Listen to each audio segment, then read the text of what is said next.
invite us to reflect on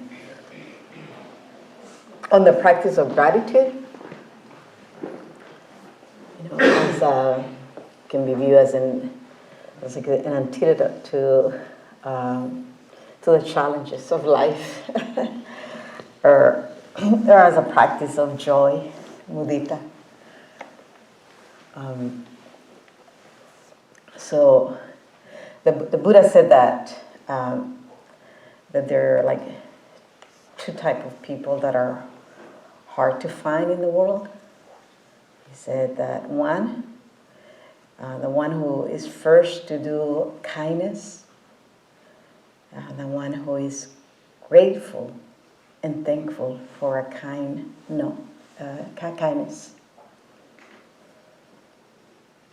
So, like when he said that, like it was in pointing out like how much we lack as a humankind.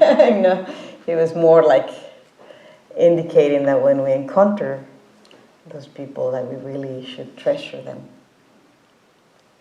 So that's kind of the idea there. Not that there aren't, but that there's different ways how we can be thankful, practice gratitude, or practice kindness. Right? And it's kind of as like when it was a time that I was collecting some like clothing for the youth that were like 5 years ago, I think, or 6, that were coming over across the border. And somebody said, like, what kind of clothes? Because the one that you would give to your daughter for their 16th birthday. So that's truly like kindness, not the one that is extra on your closet that you're trying to get rid of.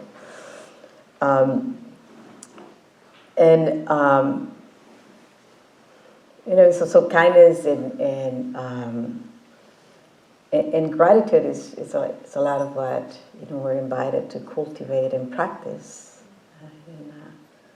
And even like when we sit, you just bring some kindness to the effort, to the practice, to the challenges that we encounter as we sit. And also bringing gratitude, as like I started thanking everybody for helping, but also gratitude towards your effort, towards your decision, wisdom to come here. But the Buddha taught us about like different ways of heartfelt gratitude, and that there's that one that we experience benefits from the actions of another person.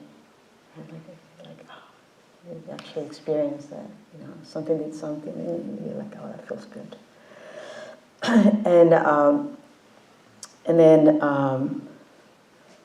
And then there's also trusting the motives why those actions, the actions behind that kindness, right? And so, like gratitude comes easier when you trust the motives. It's really hard to be grateful when you suspect, well, what do they need? So those two are kind of lessons of understanding and embodying kindness and gratitude. And then the other one is recognizing and having a sense that the person, the action of the person that we are offering gratitude or feeling gratitude for, that they really went out of their way to bring that benefit to us. And I don't mean like making a sacrifice, but it wasn't just like this dress was extra and I didn't want it. I made the effort to go and pick something that wasn't easy to let go, or that I went and picked for somebody, for example. And so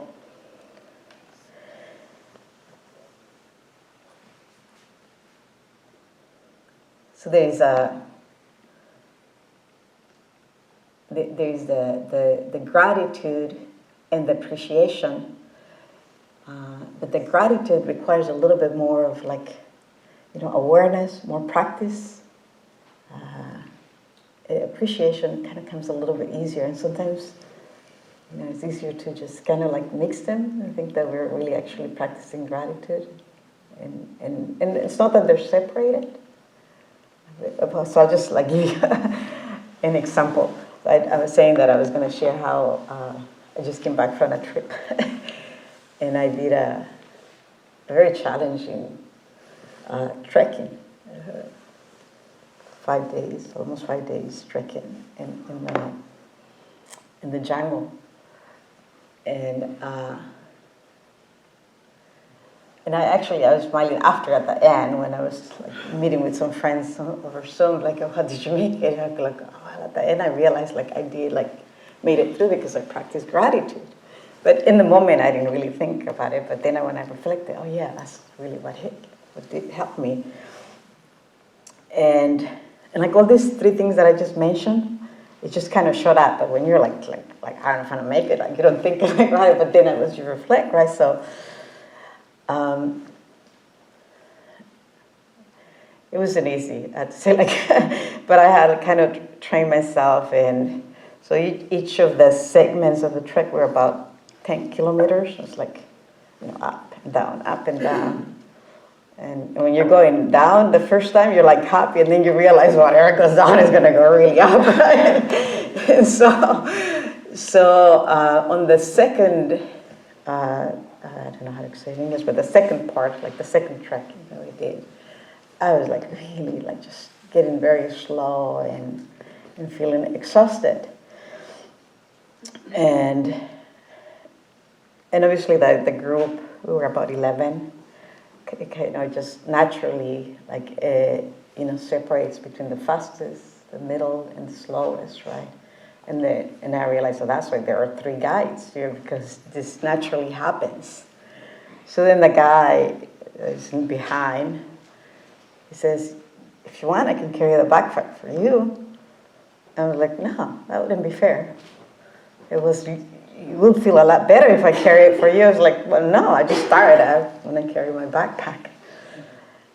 And then I continued going up, and I said, well, I need to pause, I told him, and sit down. I started feeling my legs shaking, and I sat and I said, why am I saying no? It's really my ego, and I said, there's no competition here. It's just, it's just like you get there when you can, and I'm like, is he doing this because he feels pity for me? So it's just like, oh, he's probably just doing it because this is his job. So it's like all this, right? And I'm like, no, I'm ready. And then I got up and I feel the legs shaking. And I said, all right, you can carry it. And maybe he's doing it because he really wants to help me. But it was like, and then so I gave it to him, and I'm thinking, why is he really doing this? I couldn't really appreciate. I couldn't really be grateful, because I'm more stuck with why? Because I didn't have any trust. And eventually the trust came later as the days. That was the first day. That was the first half. So the trust to him and anybody else who were helping each other just came more naturally and easier to accept the kindness, right? So and the gratitude. So here I'm going, and then I realized there's another. I had to say I was the oldest in the group. And so most of the group were, in their 30s and below. so then there's come this other person who's young, in his 40s, I think. He said he was 40, and I realized that he was behind me. I'm like, oh, okay, I'm not the last one, right? And he goes, so I heard you teach meditation. He said, I grew up in a Buddhist family, but I stopped that. And he says, so he was telling me that he had just done a diving class without tank, and that the instructor had told him to practice mindfulness. And he says, so are you meditating right now? And like, I'm trying not to talk because I'm trying to save my breath. He goes, but what are you doing? And I'm like, Jesus, like, I don't want to talk right now. He goes, like, are you following your breath? He's like, no way. I say, like, I can't think about my breath. Like, I'm just like, that's the last thing I want to think right now. And he says, so what are you doing? And I was like, oh, yeah, I had not even thought of it. Like, I'm just like, focusing on the parts of my body that don't feel so tired. He goes, yeah, that's what the trainer told me, not to focus on my breath. He says, he told me to do a body scanning. Is that what you're doing? I was like, oh my God. So I was like, yeah, I'm kind of doing a little bit of that. And the next day, I realized that like the mind was getting bored with the body scanning, and like everything was really exhausted, and pains were appearing in every direction, in every single part of the body, if I kept paying attention to the body. Well, maybe like my toes don't really hurt, and my feet don't really hurt. I'm like, well, I'm just gonna like, how great that I got these socks, and I'm thinking, gee, I have never paid $30 for a pair of socks, right? and I'm like, oh, I'm so grateful that I got these socks. And then I'm like, well, I am actually grateful to the person who took time to explain to me the different types of socks, and like he actually took like 20 minutes to teach me about like socks. And I'm like, oh, I forget his name, but I'm so grateful to him. And so then I'm grateful. Oh, I'm grateful of my pose. So I began like a whole, each period is like, it was like 2.5 hours. So it's like 2.5 hours of practicing gratitude, right, for everything that I had, my gears. And it expanded into like, grateful for all the jobs that I had that helped me buy all the things.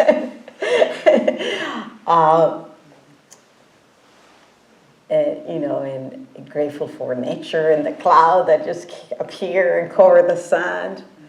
And I realized, oh, but this is really, it's appreciation. It's really more appreciation. Yeah, I am grateful, but it was appreciating. And so, well, it's actually, if I go deeper into it, it's grateful for all those teachers that actually have taught me how to meditate. All the people that have taught me my survival skills. And well, grateful too for my parents. And then I was like, I don't know about my dad. How much can I be grateful? And if you think about it, right, so we can be grateful. Sometimes the people that have benefited our life, people that have taught us difficult lessons. So I'm thinking like, yeah, like I'm thankful for this person who showed me what suffering was, or who wasn't very nice.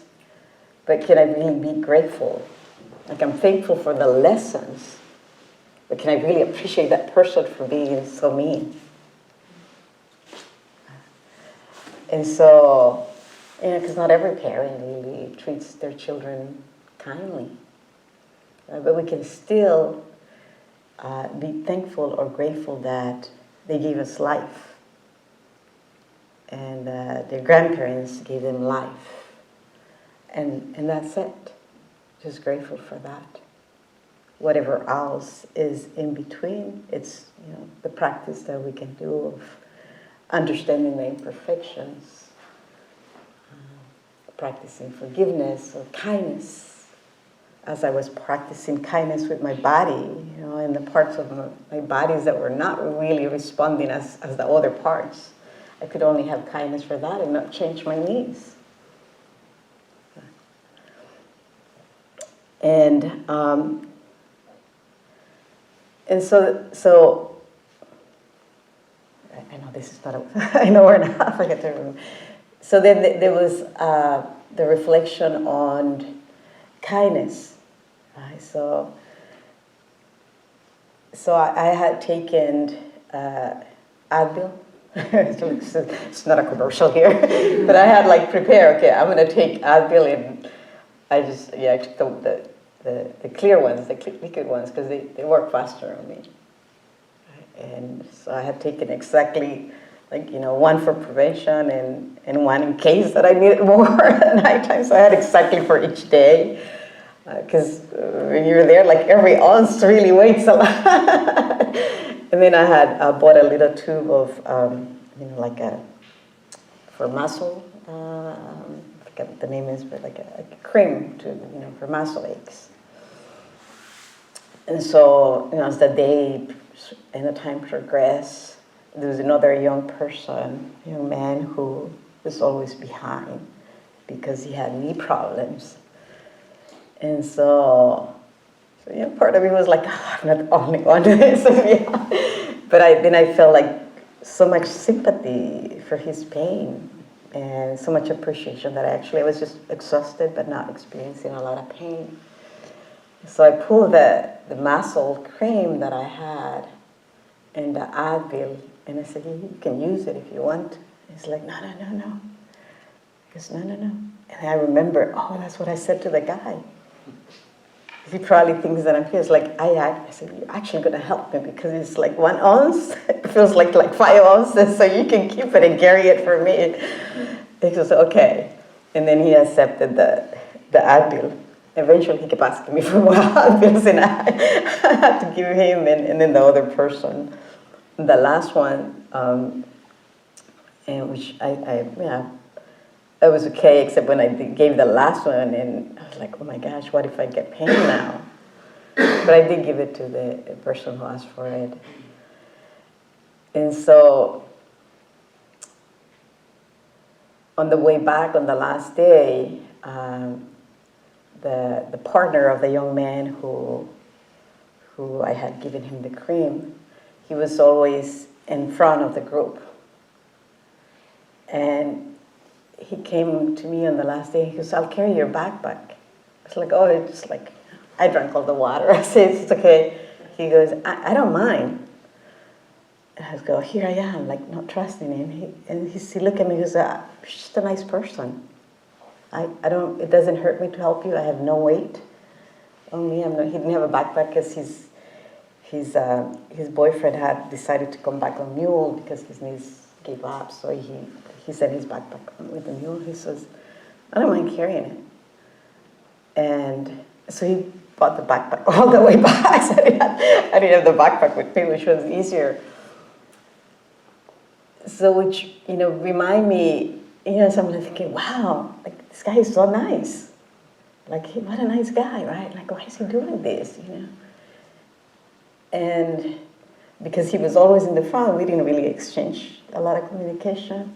But he said, like, you're a nice person. And I'm like, how does he know that? I go, it's because I gave the other guy my cream.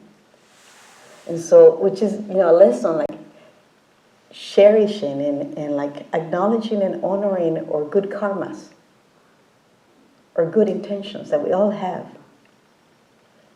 right? And continue cultivating that. Like, acknowledging and recognizing, and I realized, I did give up my cream, right? Without it really expecting anything. And that, somehow just sort of like returned. And so I took my mom and was like, that was a good thing that I did. And look how it came back. So it's good to have that awareness, because sometimes we get stuck in not recognizing and honoring our efforts, the things that we do. And even if they're small or simple, that may seem. But just owning that good nature, even when we don't think that we're that great or that good, but honoring the good things that we do, even just like showing up here. What a great thing you have done for yourself, because this practice doesn't just benefit you, it benefits many others. all other beings. And you may not even become aware of that, but it does.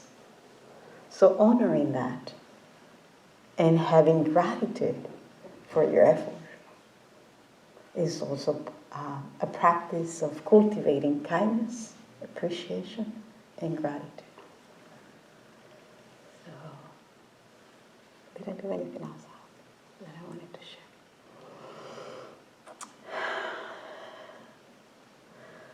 So, yeah, so gratitude really, it's it's a practice of strengthening these qualities that we have as human beings, the quality of the mind, and recognizing the interconnection that we all have, that our lives really depend on the kindness, on the generosity, and on the sacrifices of others, right? Like nothing, we may not be aware, but like even this that we're wearing, even those socks that I was being grateful for, it was the labor of someone, could have been the labor of someone who really was, was underpaid or no, but it was somebody's labor, it was in animals, too, benefit that gave to us as human beings. So there's like this interconnection and recognizing that appreciating and giving gratitude is actually part of being interconnected, and that it benefits us and it benefits others. And then there is the science aspect of practicing gratitude. That it starts with our dopamine system. It does, and and as we generate dopamine and serotonin, like it affects our prefrontal cortex, and it brings joy. So I was saying, like, I didn't think about it when I was hiking that, like how practicing gratitude and appreciation was helping me. But I do realize that on the second day, I actually was more cheerful and willing to talk, and just like enjoying more. And I found my groove. I found my rhythm, right? And it was because I switched from just like doing the body scan, like, oh my God, like I'm glad that this is by answer. But it was more like appreciating everything else that was coming to mind that had led me to exist on that day.